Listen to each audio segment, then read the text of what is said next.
रचना हूँ। अभी अभी शादी के बाद मैं और मेरे पति सूरज एक बड़े शहर में आ गए हैं। हम 2 ही लोग हैं। एक बड़ा फ्लैट है। मेरे पति की अच्छी जॉब है। मैं कभी कभी यह सोचती हूँ कि मुझे बहुत अच्छा पति मिला है। शहर में आए अभी हमें कुछ दिन ही हुए हैं, तभी मेरे पति एक 18 साल की लड़की को एक दिन घर ले आए। कहा कि गरीब है, इसे काम की ज़रूरत है। मैंने कहा ऐसा क्या काम है हम दोनों के बीच में अकेली कर सकती हो, लेकिन उन्होंने बोला यह यही रहेगी और कुछ काम करेगी। मैंने बोला ठीक है, किसी अजनबी जवान लड़की को इस तरह अपने घर में रखना मुझे कुछ समझ नहीं आया, वो भी तब जब मैं मना कर रही हूँ।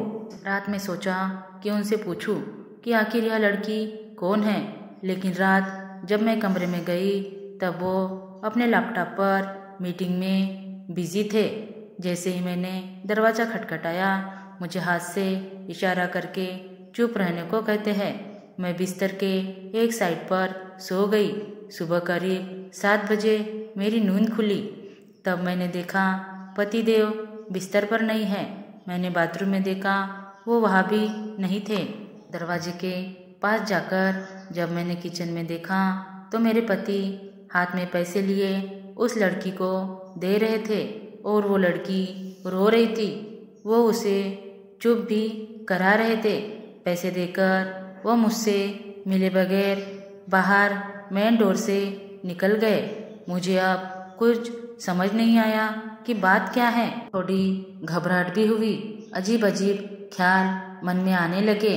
साथ ही यह भी ख्याल आया कि जो मैं सोच रही हूँ ऐसा कुछ भी नहीं हो। मैं बेडरूम से बाहर आई। वो लड़की ने मुझे देखकर अपने आंसू पोंछ लिए। मुझे देखते ही वो बोली, मैडम साहब बोले कि वो आज वो शहर के बाहर जा रहे हैं मीटिंग के लिए, कल शाम तक आएंगे। आप सो रही थी इसलिए आपको उठाया नहीं। मुझे कहा कि आपको बता दे। मुझे उससे बात करने का बिल्कुल भी मन नहीं था, इसीलिए मैंने उसकी तरफ देखा भी नहीं। बस अब मैं अपने बेडरूम में बैठी कुछ कुछ सोचने लगी। शादी को अभी 1 महीना ही हुआ है और मैं उनके बारे में ना जाने क्या क्या सोचने लगी, लेकिन उन्होंने मुझे सोचने का कारण भी दिया है। एक तो यह लड़की वो अचानक ले आए। मेरे मना करने के बाद भी उन्होंने इसे यहाँ काम पर रखा और आज तो वो उसे रुपए भी दे रहे थे।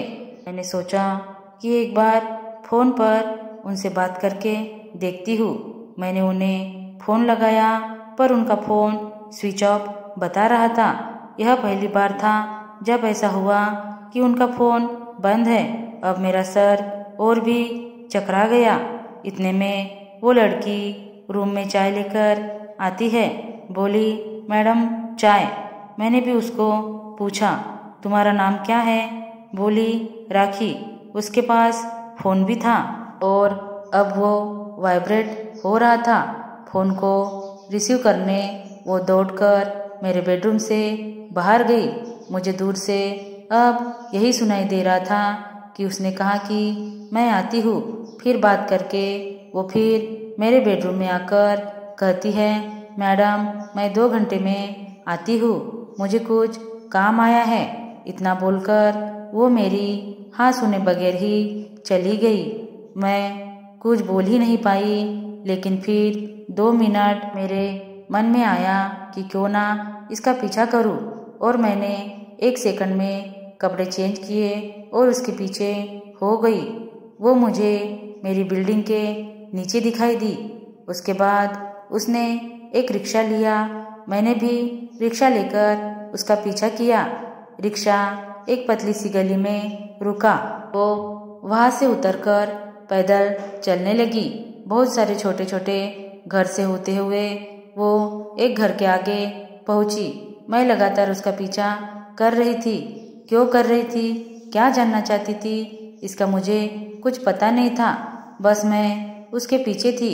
दरवाज़ा खुला और खुलते ही वो लिपट गई उसकी माँ से। जोर से माँ और बेटी दोनों रोने लगी। दरवाज़ा बंद करना भी भूल गए। मुझे लगा कि अब मुझे सामने जाकर बात करनी होगी कि परेशानी क्या है। मैं उसके सामने गई। मुझे देखकर लड़की बोली, मैडम आप यहाँ पर? मैंने कहा, तुम्हारे साहब बोल गए थे कि तुम्हारा ध्यान रखना। उसकी रोती हुई माँ बोली कि ऐसा इंसान बहुत कम मिलते हैं। मैंने पूछा, क्या परेशानी है, आप मुझे बताइए। माँ बोली कि इसके पिता साहब के ऑफिस में सिक्योरिटी में नौकरी करते थे। अचानक हार्ट अटैक से उनका देहांत हो गया। इसका एक भाई है लेकिन उसे पीने और जुए की लत है। वो मेरे पास एक पैसा नहीं टिकने देता था। मैं अपनी परेशानी लेकर साहब के पास गई और उन्होंने पैसों से हमारी मदद की। साथ ही उन्हें जब मैंने बताया कि इसका भाई ऐसा है तो उन्होंने कहा कि इसका यहाँ रहना सही नहीं है, इसलिए वो इसे अपने घर में ले गए। मैं उनकी बातें सुनी रही थी कि उनका फ़ोन आया। मैंने फ़ोन रिसीव किया। सूरज बोले कि उसका फ़ोन रात में मीटिंग की वजह से चार्ज नहीं था, इसके कारण बंद आ रहा था। मुझे पूछा कि कहाँ हो, तो मैंने बोला कि मैं उनके घर आई हूँ। सूरज बोला, हाँ मैं रात में तुम्हें बताने वाला था पर मीटिंग की वजह से लेट हो गया और तुम सो गई। मुझे उस समय जो सही लगा वो मैंने किया, इसलिए मैं उसे तुम्हारे पास ले आया। मैंने कहा, बिल्कुल ठीक किया आपने। लड़की को लेकर फिर मैं अपने फ्लैट चली गई।